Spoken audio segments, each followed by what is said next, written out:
fellows and honorable teachers. Assalamu alaikum wa rahmatullahi wa barakatuh.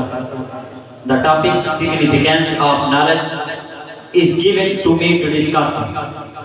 My respectable colleagues, the importance of knowledge in present age cannot denied.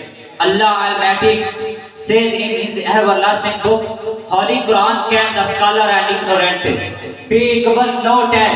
All the major, a scholar and ignorant person is knowledge. That's why our blessed Holy Prophet Sallallahu Alaihi Wasallam has naturally said it is the duty of the knowledge. Knowledge is such, they Allah nobody can steal it. It does not decay and will educated person is preferred than air in the steal. An educated person considered to be a perfect person. An educated person can listen and it can get the will of his Almighty.